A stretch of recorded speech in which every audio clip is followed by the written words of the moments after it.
একটা ছেলে হচ্ছে মামাতো ভাই, সেই ছেলের সাথে সারা রাত মানে সেক্সুয়াল বিভিন্ন ধরনের চ্যাটিং মিটিং করতো এই, এবং তার সাথে প্ল্যান করে বিভিন্ন জায়গায় যাইবে, ঘুরতে যাবে, ঢাকা যেয়ে একসাথে থাকবে, পার্টি করবে, মজা মাস্তি করবে। জেনা একটা ঘৃণিত পাপ, জেনা একটা জঘন্য পাপ। অবিবাহিত ছেলে মেয়ে যদি জেনা করে তাহলে তাকে 100 লাঠি পিটিয়ে এলাকা থেকে 1 বছরের জন্য তাড়িয়ে দিতে হবে। বিবাহিত পুরুষ নারী যদি জেনা করে তাহলে তাকে মারতে মারতে মারতে মারতে একবারে জানে মেরে ফেলতে হবে। বিবাহ করার পরে যদি কেউ জেনা করে তাহলে তাকে বাঁচিয়ে রাখার দুনিয়াতে কোনো পথ নেই। 3 শ্রেণীর মানুষকে হত্যা করা যায়, তবে 2 শ্রেণীর মানুষকে বাঁচানো যাবে। আপনি আমাকে হত্যা করেছেন, আমার বাপ মা আপনাকে হত্যা করে নিবে, তো সরকারের পক্ষ থেকে আপনাকে ফাঁসিতে উঠানো হয়েছে। আমার বাপ মা দৌড়িয়ে এসে বলছে থাক থাক থাক, না আমরা কেসাস নিব না, আমরা মাফ করে দিলাম, আমরা মাফ করে দিলাম, আপনাকে ফাঁস থেকে নামিয়ে নেওয়া হবে, আপনি বেঁচে গেলেন। 2, আপনি কোরআন মাজিদের ব্যাপারে বলেছেন যে কোরআন মাজিদ মানি না, তো আপনি মোরতাদ, তো এখন মোরতাদ যেহেতু অমুসলিম আপনাকে হত্যা করতে হবে, ফাঁসে দেওয়া হয়েছে বা ফাঁসে দিবে এই জন্য নিয়ে গেছে, তখন আপনি বলছেন ভুলেছে ভুলেছে ভুলেছে, কোরআন মাজিদ আল্লাহর বিধান, কোরআন মাজিদ আল্লাহর বিধান, আপনাকে নামিয়ে নিয়ে আসতে হবে, আপনার হত্যা হবে না। মানুষ যদি বিবাহ করার পরে জেনা করে তাহলে তাকে বাঁচানোর পৃথিবীতে কোনো পথই নেই। ঘুরে ওই কথা আবার নিয়ে আসতে হবে যে মুহাম্মদ সাল্লাল্লাহু আলাইহি সাল্লামকে আবার এসে পৃথিবীতে বলতে হবে, পৃথিবীর মানুষ শুনে রেখো, বিবাহ করার পরে যদি কেউ জেনা করে তাহলে তার ফাঁসি হবে না। আমি মুহাম্মদ সাল্লাল্লাহু আলাইহি সাল্লাম বলছি, যেহেতু তিনি কিয়ামত পর্যন্ত আর কোনোদিন আসবেন না, কাজে বিবাহ করার পরে জেনায় লিপ্ত হলে তার বেঁচে থাকার পথও কোনোদিন আর বের হবে না। বিচার হলো না, তওবা করবেন, ক্ষমা হতে পারে, হবে আশা করি ইনশাআল্লাহ। তো জেনা ঘৃণিত পাপ, তবে ভাষা এত নয়, দুর্বল নয়। সুদের পাপের ভাষা খুব কঠিন, মানে শুনতেই কেমন কেমন লাগে। রাসূল সাল্লাল্লাহু আলাইহি ওয়াসাল্লাম বলছেন দিরহাম রিবা ওয়া ইয়ালাম আসাদ্দু মিন সিতাতি ওয়া সালাসিনা জিনিয়া, কেউ যদি জেনে শুনে 1 টাকা সুদ খায়, 36 বার জেনা করে যত পাপ হবে, 1 টাকা সুদ খেলে তার চেয়ে বেশি পাপ হবে। জেনা এখন দেখলেন কত ঘৃণিত পাপ, তার উপর বলছে 36 বার জেনা করলে অত বড় হবে না 1 টাকা সুদ খেলে যত বড় হবে। ভাগ আছে, ছোট ভাগ হলো মার সাথে জেনা করলে যেমন পাপ হয়, নেন এবার। সুদের পাপের 17টা ভাগ আছে, ছোট ভাগ হলো মার সাথে জেনা করলে যেমন পাপ হয়। আর ওটা আল্লাহ বলেছেন যারা সুদ খাবে তাকে ভিক্ষুক হতে হবে। সুদ খাওয়ার কারণে পৃথিবীর কয়েকটা দেশে টাকা চলে যাবে, বাকিগুলো দেশ ফকির হয়ে যাবে। সুদ খাওয়ার কারণে দেশের 2-1টা লোকের কাছে টাকা চলে যাবে, বাকি লোকগুলো কি হয়ে যাবে, নিঃস্ব ফকির হয়ে যাবে, হতে হবে। ওটা আল্লাহ বলছেন ইয়ামহাকুল্লাহু রিবা ওয়া ইরবিস সাদাকাত। সুদ মানুষের টাকাকে সংকুচিত করে, সুদ মানুষকে ভিক্ষুক বানায়, আর দান করলে মানুষের টাকা বেশি হয়ে যায়, একথা আল্লাহ তাআলা বলছেন। কাজে আপনি সুদ খেয়ে টাকা বেশি করেছেন, হয় আপনি ভিক্ষুক হবেন, নাহলে আপনার ছেলে ভিক্ষুক হবে, হতে হবে, আজ হোক কাল হোক। ওখান থেকে ফিরে আসার কোনো পথ নেই, যেহেতু আল্লাহ কথা বলেছেন। এরপরেও শিরক যত বড় পাপ, সুদ খাওয়া পাপ তত বড় নয়। কিভাবে? বিচারের মাঠে যখন আদম সন্তান উপস্থিত হবে, তখন আল্লাহ তাআলা আসবেন বিচারের মাঠে, এসে বলবেন ইয়াবনা আদম, আদমের ছেলে মেয়ে শোনো, লা তাইতানি বেকরাবিলার যে খতায়ে সুম্মা লাকিতানি লা তুশরিক বি শায়া লা তাইতো বেকরাবেহা মাগফিরা। আদমের ছেলে মেয়ে শোনো, আজ তোমরা বিচারের মাঠে উপস্থিত হয়েছ আকাশ জমিন পরিমাণ পাপ নিয়ে, পাপ আর পাপ, তোমাদের পাপে একেবারে আকাশ জমিন পরিপূর্ণ হয়ে আছে। আমি আল্লাহ বলছি যদি তোমাদের শিরকি পাপ না থাকে তাহলে আমি আল্লাহ তোমার সব পাপকে ক্ষমা করে দিলাম। ইবনে আদম লাউ বালাগাত যুনুবুকা আনানা সামায়ে, এই আদমের ছেলে মেয়ে শোনো, তোমার যদি পাপ আকাশ জমিন পরিপূর্ণ হয়ে যায়, আর যদি তোমার শিরক না থাকে আমি তোমাকে ক্ষমা করে দেব, ওয়ালা উবালি, আমি পরোয়া করি না তুমি কত বড় পাপী, আমি পরোয়া করি না তুমি কত বড় পাপী। তোমার পাপ যত আমার ক্ষমা তত, তোমার পাপ যত আমার ক্ষমা তত, তোমার পাপ যত আমার ক্ষমা তত, তোমার পাপ যত আমার ক্ষমা তত, যদি শিরক না থাকে। এটা ফরিদপুর, মানে মাগুরা মানে ফরিদপুর, মানে শিরক দিয়ে পুরো হয়ে আছে, একবার ভর্তি হয়ে আছে। এখানে কত হুজুর আছে তাবিজ লেখে, সুন্দর করে কোরআন মাজিদে তাবিজ লেখে গলায় দিয়ে দিয়েছে, দিয়ে বলছে সব মনের আশা পূর্ণ হবে, মনের আশা পূর্ণ হবে। রাসূল সাল্লাল্লাহু আলাইহি ওয়াসাল্লাম বলছেন মান তাআল্লাকা তামিমা ফাকাদ আশরাকা, কেউ যদি তাবিজ ঝোলে তাহলে শিরক করলো। এটা আমি বলিনি, আমি অনুবাদক, মুহাম্মদ সাল্লাল্লাহু আলাইহি সাল্লাম বলেছেন, আমি একজন অনুবাদক মাত্র। কোনো কথা সহজে উল্টানোর চেষ্টা করবেন না। আমি আব্দুর রাজ্জাক বিন ইউসুফ বলছি, আপনাকে আমি ফাঁকি দিতে আসিনি। জাতির যদি রাস্তাঘাট করে দিতে না পারি, জাতির যদি স্কুল কলেজ করে দিতে না পারি, জাতিকে চূড়ান্ত সঠিক ধর্ম দিতে পারবো ইনশাআল্লাহ। ধর্মের ব্যাপারে জাতিকে ফাঁকি দিয়ে পরকাল হারাতে রাজি নই। অতএব কোনো কথা যদি আপনার বিরুদ্ধে চলে যায়, তাৎক্ষণিক উপায়ে আপনি তার বিচার করার চেষ্টা করবেন না। অন্তত 6 মাস দেখবেন যে কথা ঠিক না বেঠিক তদন্ত করে দেখি, তারপরে কথা বলবেন। আমি তো মানুষ, ভুল থাকতেও পারে, তবে আমার শতবার দেখা আছে। পৃথিবীতে সবচেয়ে বড় পাপ হলো শিরক। আমি শিরকের সিরিয়াল দিতে পারছি না। এদেশে একটা বই পাওয়া যায়, কে বড় ক্ষতিগ্রস্ত, নাম শুনেছেন কোনোদিন? বইয়ের নাম কে বড় ক্ষতিগ্রস্ত। এই বইটাতে পাপের, শিরকের পাপের সিরিয়াল দেওয়া আছে। খালি দুটা কথা বলে যাচ্ছি, মনে রাখবেন পৃথিবীতে দুটা পাপ আছে, সেই পাপের নিজস্ব ক্ষমতা আছে, অন্য কোনো পাপের নিজস্ব ক্ষমতা নেই।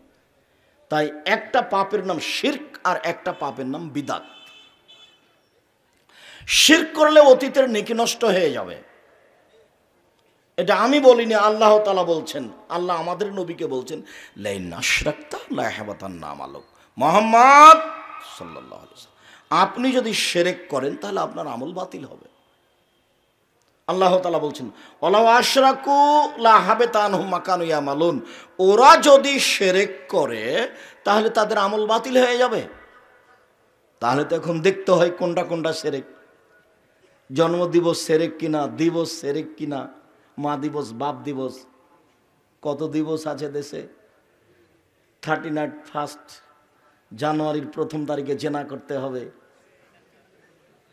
আরো কত দিবস।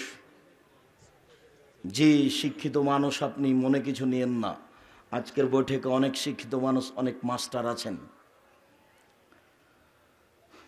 আপনার বিদ্যাকে আমি অপমান করতে আসিনি, তবে নিজের বিদ্যা দিয়ে নিজে কাজ নেওয়ার চেষ্টা করবেন। বিচারের মাঠে কিন্তু আপনার কেউ সাথ দেবে না।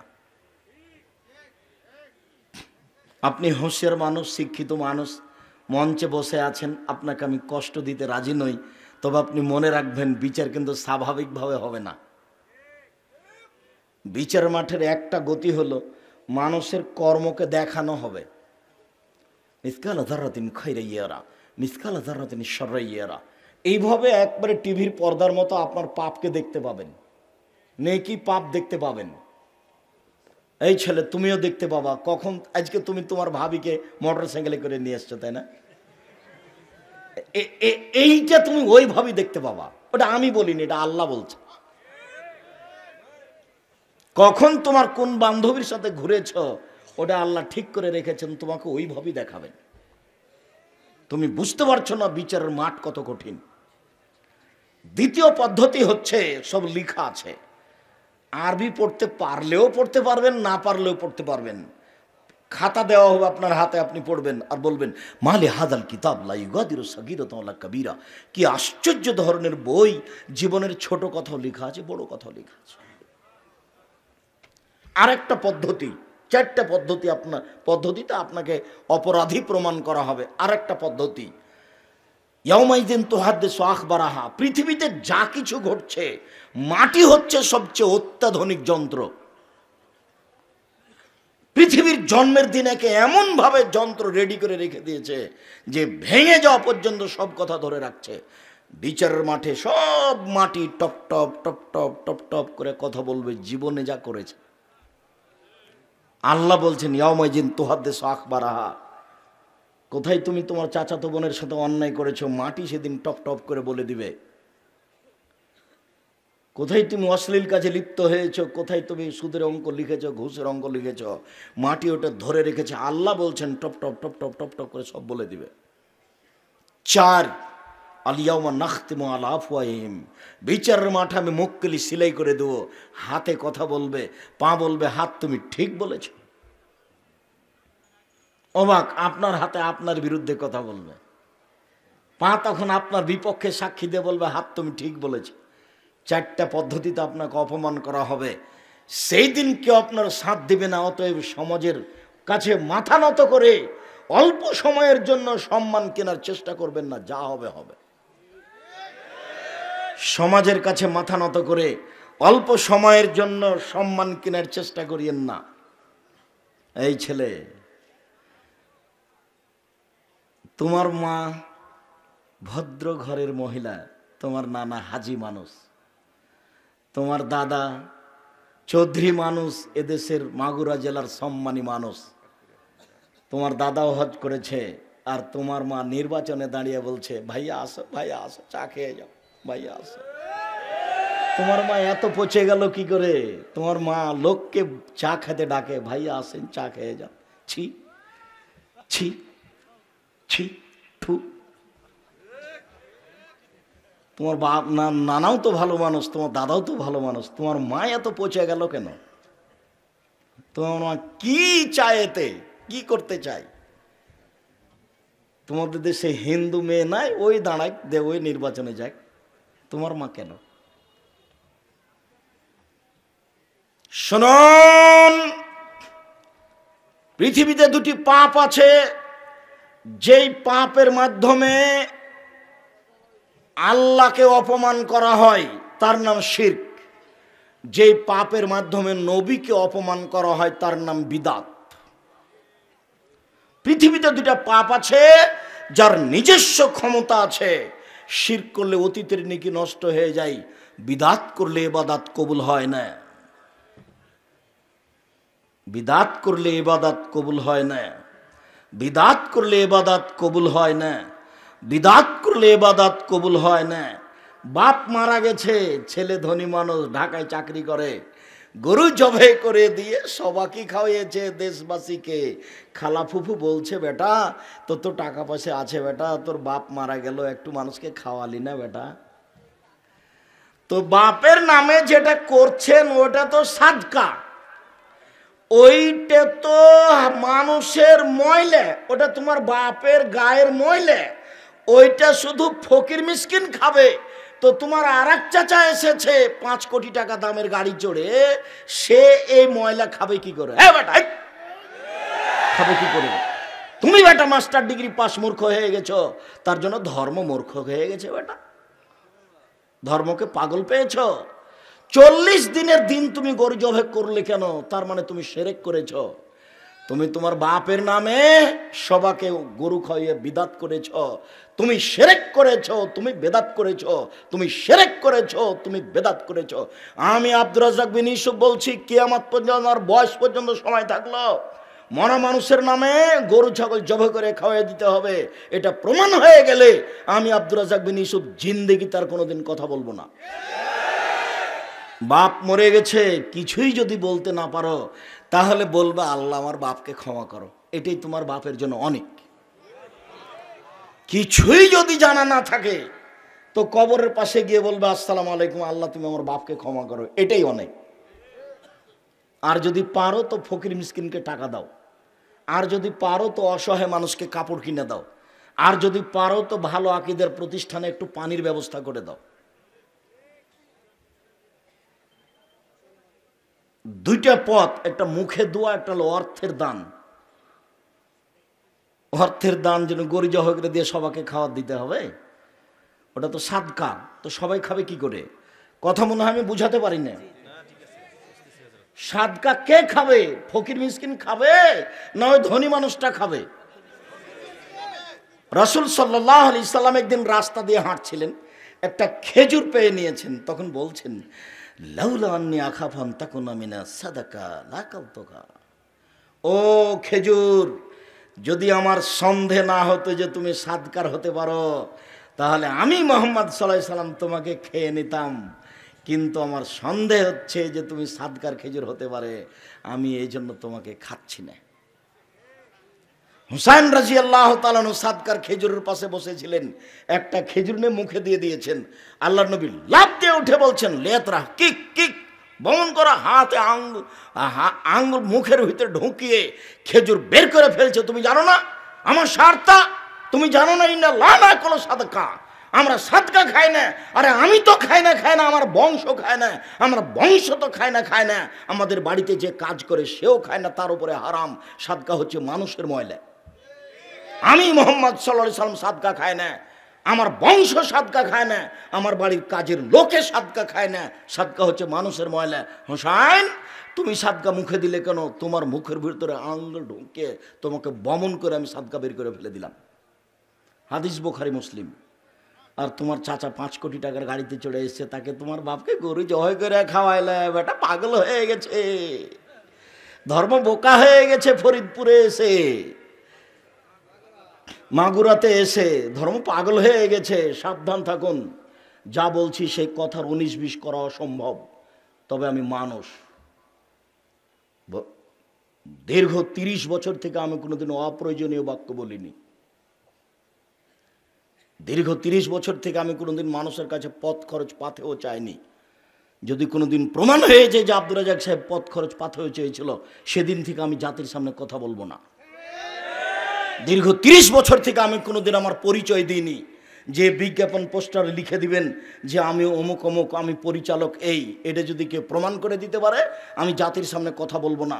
আমাকে যখন চাপ দিয়ে বলেছে যে কি লিখবো কাগজে, তখন আমি বলেছি আমার নাম আব্দুর রাজ্জাক আর আমার বাপের নাম ইউসুফ, বাপ বেটা মিলে আব্দুর রাজ্জাক বিন ইউসুফ।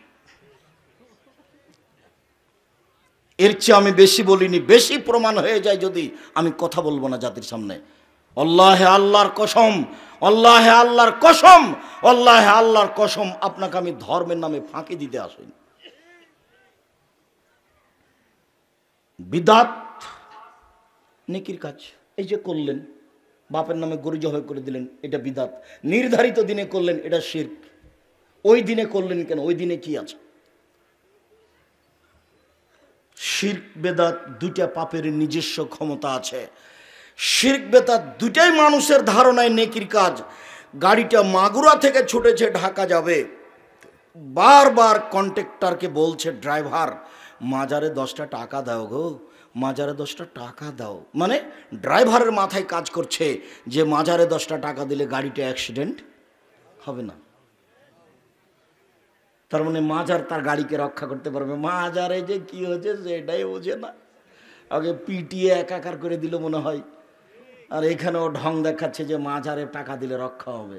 মাজারে কে আছে আপনি নিজেই তো জানেন না। মাজারে যে আছে সে বেঁচে গেছে, তার কি প্রমাণ আপনার কাছে? একজন সাহাবী, মহিলা সাহাবী উসমান ইবনে মাজুনের প্রশংসা করেছিলেন, খুব পরহেজগার মানুষ দেখে। তখন রাসূল সাল্লাল্লাহু আলাইহি ওয়াসাল্লাম বলছেন, আল্লাহে, আল্লাহর কসম, তুমি একজন মহিলা মানুষ একজন মানুষের প্রশংসা করলে কিভাবে? আমি জানি না বিচারের মাঠে আমার সাথে কি করা হবে। লা আদরি মা ইউফআলু বি, আমি মুহাম্মদ সাল্লাল্লাহু আলাইহি ওয়াসাল্লাম বলতে পারছি না বিচারের মাঠে আমার সাথে কি করা হবে, আর তুমি তার প্রশংসা করে দিলে মানে ওর সাথে আল্লাহ কি করবে আমি তো বলতে পারছি না। অথচ উনি একজন সাহাবী, আপনার পীরের চেয়ে কয়েক কোটি গুণ উপরে আছে। তো একজন সাহাবীর প্রশংসা করতে দিলেন না আল্লাহর নবী, যে আমার কি হয় সেটা আমি জানি না, আর আপনি ওই পীরের মাজারে গিয়ে সিজদা করলেন আর অনেক কিছু চাইলেন, হয়ে গেল। আপাতত সংক্ষিপ্ত শিরকের 2-1টা বাক্য শেষ করলাম। অনেক শিরক এদেশের মাটিতে আছে।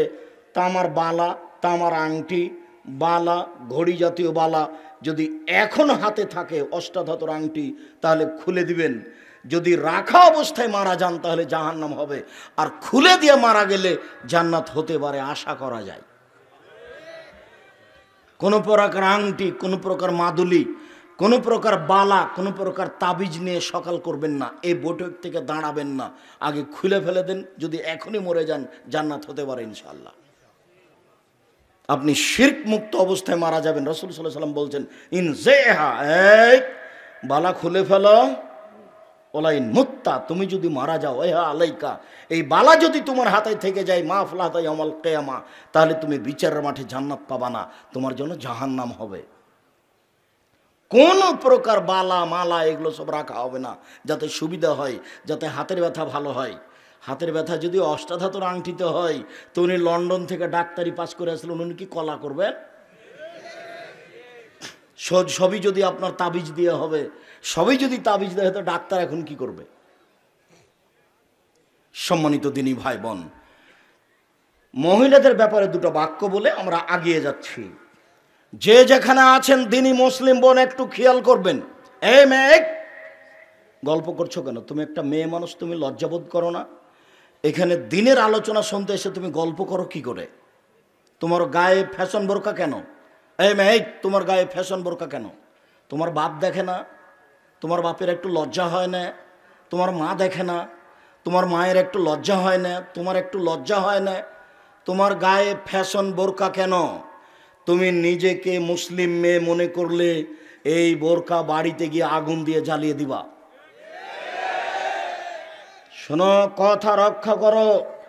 ফ্যাশন বোরকা দিয়ে তুমি জান্নাত লাভ করতে পারো না, ভুল হিসাব। 3 শ্রেণীর নারী জান্নাতে যাবে, 3 শ্রেণীর মানুষ জান্নাতে যাবে না, 3 শ্রেণীর মানুষ জান্নাতে যাবে না, 3 শ্রেণীর মানুষ জান্নাতে যাবে না। এক, মদমিনুল খামর, যারা নিয়মিত বিড়ি, তামাক, জর্দা, সিগারেট, গুল, নেশাদার দ্রব্য খায়, পান করে, তারা জান্নাতে যাবে না। এক, যারা নিয়মিত বিড়ি, তামাক, জর্দা, সিগারেট, গুল, নেশাদার দ্রব্য খায়, পান করে, তারা জান্নাতে যাবে না। ওখান থেকে পাশ থেকে হুজুর বলছেন, আপনি তো বক্তব্য দিচ্ছেন আব্দুর রাজ্জাক সাহেব, আপনাকে কিছু বলতে পারছি না, তো জর্দা যে হারাম তার প্রমাণ কি? তো আমিও বলছি যে প্রমাণ কি, তো একটু বলি তাহলে, যেহেতু আপনারা জানা আছে। আল্লাহ নবী বললেন, মাস কারা কাসির হুফাকালিলহ হারাম, যে জিনিস বেশি খেলে বিবেকের ক্ষতি হবে তার এক কণাও হারাম। তো আপনি একটু হাফ কেজি জর্দা খান তো এখন দেখি। খবরদার, না বুঝে মুখ খুলবেন না, চুপ থাকবেন, একবারে লজ্জা করে ধীরে উঠে চলে যাবেন। আর মনে মনে বলবেন, আল্লাহ তুমি জর্দা ছেড়ার তৌফিক দান করো, আল্লাহ তুমি জর্দা ছেড়ে দেওয়ার তৌফিক দান করো। মুখ খুলবেন না কারোর সামনে, দেখাবেন না যে জর্দা মাকরু, মাকরু মানে খারাপ। আপনি খারাপ খান আর আমাদের ইমামতি করেন? আপনি খারাপ খেয়ে ইমামতি করেন কি করে? তওবা করেন যে আমি আর জর্দা খাবো না। সম্মানিত দিনী ভাই বোন, যারা বলেছে বিড়ি, তামাক, জর্দা, সিগারেট, গুল যে হারাম মদ, তার প্রমাণ কোথায়? ও বুঝতে ভুল করেছে। মুহাম্মদ সাল্লাল্লাহু আলাইহি ওয়াসাল্লাম এমন একটা বাক্য বলে দিয়েছেন যে বাংলাদেশ, সৌদি আরব, কুয়েত, কাতার, সৌদি আমেরিকা, লন্ডন, চীন, জাপান, সারা পৃথিবী জুড়ে চলবে। সেটা হলো এই, যে জিনিস বেশি খেলে বিবেকের ক্ষতি হয় তার কম হারাম। এটা রাসূলের বাক্য, এক বাক্য দিয়ে সারা পৃথিবীকে একবারে ডাবিয়ে দিয়েছে। সম্মানিত দিনী ভাই বোন, জরুরি কথা 2, রাজলাতু মিনান নিসায়ে, পুরুষের বেশধারী নারী জান্নাতে যাবে না। যারা পুরুষের জুতা স্যান্ডেল পরে, যারা পুরুষের শার্ট প্যান্ট পরে, যারা পুরুষের পোশাক পরে, তারা জান্নাতে যাবে না। এই মেয়ে, তোমার পায়ে যে জুতা আছে ওটা তো পুরুষের জুতা, মেয়েদের জুতা তুমি খুঁজে পাও না। সম্মানিত দিনী বোন, আপনাকে আমি অপমান করতে আসিনি, আপনাকে সম্মান করি, আপনাকে আয়েশার মতো মনে করি, আপনাকে খাদিজার মতো মনে করি, আপনাকে আমি মূল্যায়ন করতে চাই। আপনি পুরুষের পোশাক পরা ত্যাগ করুন। ওইসব নারী জান্নাতে যাবে না যারা পুরুষের পোশাক পরে, যারা পুরুষের জুতা, স্যান্ডেল, শার্ট, প্যান্ট পরে, তারা জান্নাতে যাবে না। আমি অনুবাদক মুহাম্মদ সাল্লাল্লাহু আলাইহি ওয়াসাল্লাম এভাবেই বলেছেন। 3, রাজলাতু মিনান নিসায়ে দায়ুস আল্লাযী ইউকাররু ফি আহলিহিল খাবাসা, যে তার বাড়িতে বেহায়াইর সুযোগ দিয়েছে সে জান্নাতে যাবে না। বাপ চলে গেছে তিনচিলায় লন্ডনে, বেটি ঢাকা বিশ্ববিদ্যালয়ে পড়ে, আর একজনের সাথে ঘুরে হুজুর জান্নাতে যাবে।